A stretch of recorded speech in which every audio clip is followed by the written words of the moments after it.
মানে হাঁটতে চলতে কি ধরনের সমস্যা হতো? ওই যে হাঁটতে পারি না, ব্যথা হবে। মাটিতে বসা যেত না, উঠবস করতে পারতেন না, নামাজ পড়তে খুব কষ্ট হতো। ওই যে চেহারে বসে নামাজ পড়ন লাগে।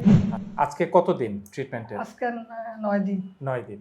তো সেই 9 দিন আগের আপনি আর এই 9 দিন পরের আপনি কেমন পার্থক্য? অনেক পার্থক্য।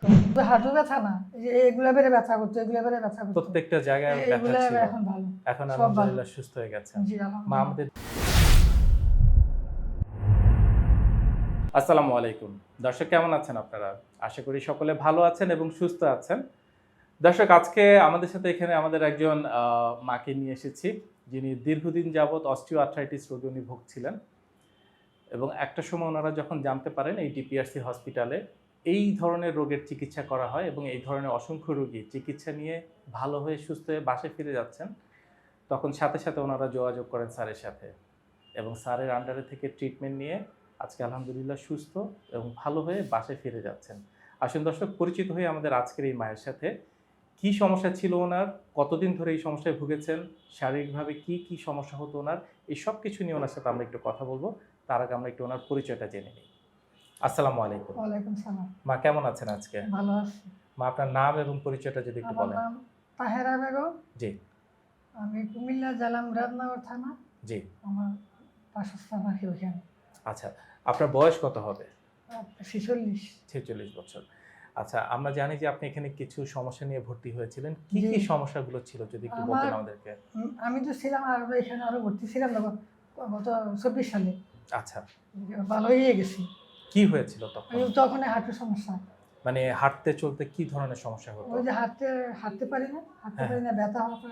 মাটিতে বসা যেত না, উঠবস করতে পারতেন না, নামাজ পড়তে খুব কষ্ট হতো। ওই যে চেহারে বসে নামাজ পড়ন লাগে। আচ্ছা, কতদিন থেকে এই সমস্যাটা ভুগেছেন? এটা যে 3-4 বছর। গত 3-4 বছর থেকে। তো যখন এই সমস্যাটা প্রকট আকার ধারণ করেছিল, এর আগে কি অন্য কোনো ডাক্তার দেখিয়েছিলেন? দেখাইছি কিন্তু ভালো হয়েছে না। আচ্ছা। তারপরে আমার ছেলে ভিডিও মোবাইলে দেখছে এই ঠিকানা না, তারপরে আসছি। আসার পরে চিকিৎসা দিছিল স্যারে, ভালোই ছিলাম এতদিন, এত বছর ভালোই ছিলাম। এখন আবার বর্তমানে হাঁটুটা দেখা দিচ্ছে, তো এখন আবার আসছি, অন্যখানে আর যাই নাই, এখানেই আসছি। আচ্ছা। তো এরপরে আসার পর চিকিৎসা দিচ্ছে, আসলাম। তো এখন ইনশাআল্লাহ মোটামুটি ভালো হয়ে বাড়িতে যাচ্ছি। আজকে কতদিন ট্রিটমেন্টের? আজকে 9 দিন। 9 দিন। তো সেই 9 দিন আগের আপনি আর এই 9 দিন পরের আপনি কেমন পার্থক্য? অনেক পার্থক্য। এখন সেই তীব্র হাঁটু ব্যথা যেটার যন্ত্রণা আপনি থাকতে পারছিলেন না। আমি যখন মাঝে মাঝে আসতাম দেখতাম আপনি আমাকে বারবারই বলতেন যে তীব্র হাঁটুর ব্যথা, আপনি থাকতে পারছেন না। শুধু হাঁটু ব্যথা না, এই যে এগুলা বেড়ে ব্যথা করতো, এগুলা বেড়ে ব্যথা করতো। প্রত্যেকটা জায়গায় ব্যথা ছিল। এখন ভালো। এখন আলহামদুলিল্লাহ সুস্থ হয়ে গেছেন। জি মা আলহামদুলিল্লাহ। আমাদের দেশে এবং দেশের বাইরে এরকম অসংখ্য রোগী আছেন যারা আপনার মতো এরকম দীর্ঘদিন এই ধরনের সমস্যায় ভুগছেন, তাদের জন্য কিছু বলবেন আপনি? অবশ্যই বলবো, আমি বলতেছি। জি বলেন। বা আসছো এখানে। এখানে আসতে হবে। হ্যাঁ। কেন আসতে হবে এখানে?